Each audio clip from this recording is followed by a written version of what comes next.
Hi, my name is Gillian Dupont, and I wrote a book called Aurora and Borealis, illustrated by Kirsten Kuhn. My two favorite picture books at the moment are Big by Vashti Harrison and The Rock from the Sky by John Claassen. I just finished Agatha Christie's The Murder of Roger Ackroyd, and I just started Ian Moore's Death at the Chateau. I'm currently listening to Emma by Jane Austen. Well, I do love a cozy mystery, and I always like to have a classic somewhere in the background. I try to spend at least 30 to 45 minutes reading every day. I'll always recommend The Great Gatsby by F. Scott Fitzgerald, and whatever it is I'm currently reading. In picture books, I recently came across a copy of The Very Brave Bear by Nick Bland. I highly recommend reading it out loud to that little person in your life. I've recently been trying to avoid screens at night, and I'm really enjoying getting back into having a tactile book in my hands. But I have had some great experiences with ebooks and audiobooks on public transport when I've had long commutes. Paperbacks are more practical, and I like to take my book everywhere I go. I write books which are 500 words or less, and I like to read books which are 500 pages or more.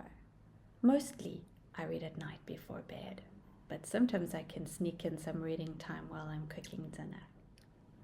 I tend to prefer fiction, but I do like a cozy crime or a medical thriller where the subject is correct and the characters are fictional. Do I prefer books about love or books about challenges? I have to say that I like books about challenges with a bit of feelings thrown in. Nothing beats having a juicy new release from my favorite author in my hands, but of course I always wait for the paperback. And that said, I do go back to the classics often. Oh dear.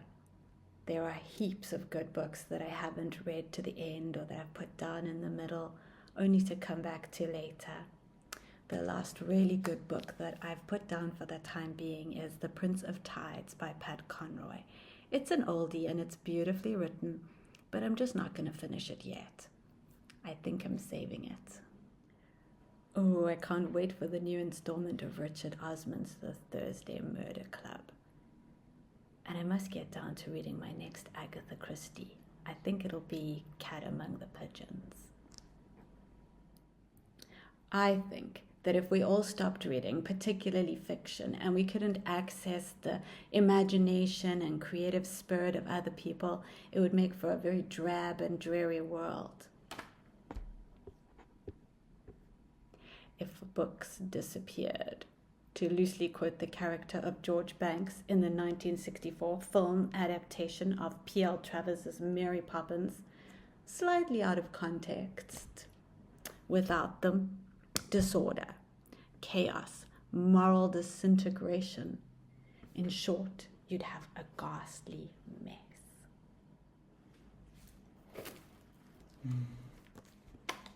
No,